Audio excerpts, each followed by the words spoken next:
Halo, perkenalkan nama saya Saskia Kinanti dengan NIM 2310555 dari Prodi Manajemen Fakultas Pendidikan Ekonomi dan Bisnis dari Universitas Pendidikan Indonesia.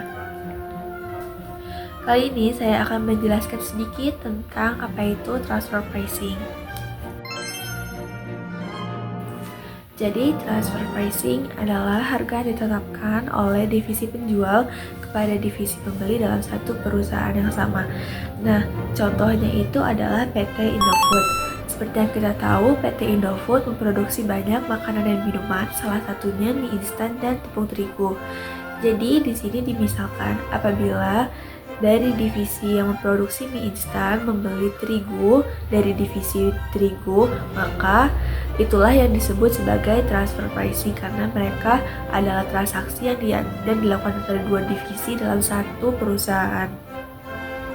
Prinsip dari transfer pricing sendiri adalah di mana manajer masing-masing divisi itu adalah benar-benar otonom, di mana mereka diberi kebebasan untuk menetapkan harga yang menguntungkan bagi divisinya, di mana langkah yang diambil harus menguntungkan perusahaan karena ini adalah transaksi antara per divisi di dalam perusahaan tersebut, maka harga yang ditetapkan harusnya lebih murah daripada harga yang di pasaran supaya lebih menguntungkan suatu perusahaan.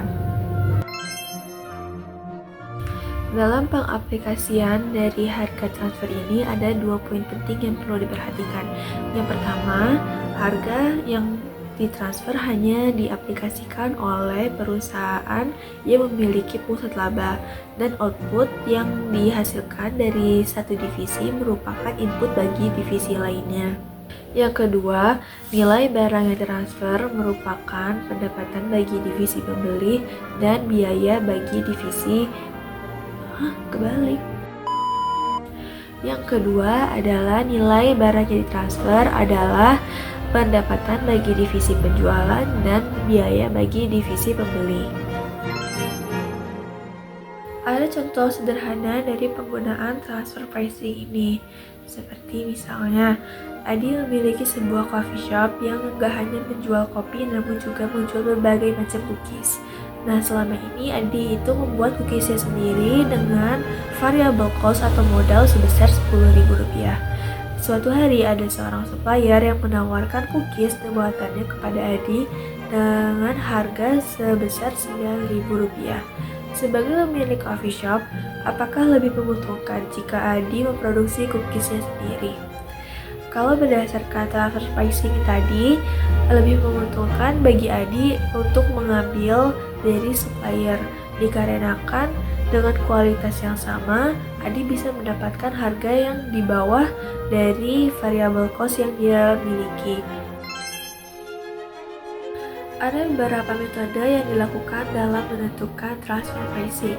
Yang pertama adalah negosiasi atau tawar-menawar antara dua divisi yang akan bertransaksi.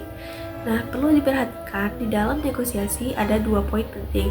Yang pertama, harga yang ditentukan tidak boleh lebih rendah dari lower limit selling division, dan yang kedua adalah harga yang ditetapkan tidak boleh lebih tinggi dari upper limit buying division, yang artinya adalah harga yang ditetapkan atau harga transfer minimum bagi divisi penjual adalah sebesar variable cost dan harga transfer maksimum bagi divisi beli adalah sebesar harga pasar. Yang kedua adalah menjual dengan harga pasar. Nah, di sini terjadi persaingan sempurna dan harga transfer pasar itu maksimum dan minimumnya adalah sesuai dengan harga pasar. Yang ketiga adalah menjual atau menetapkan harga sesuai dengan modal atau variable cost. Nah, untuk modal sendiri itu bisa diambil dari full cost transfer price,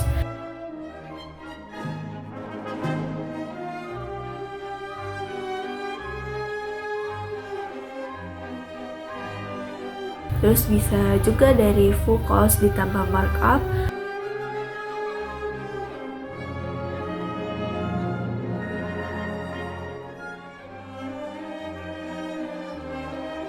atau bisa juga dari variable cost ditambah pajak. Sekian sedikit penjelasan dari saya mengenai transfer pricing dan metode dalam menentukan transfer pricing. Semoga membantu dan sampai jumpa lagi.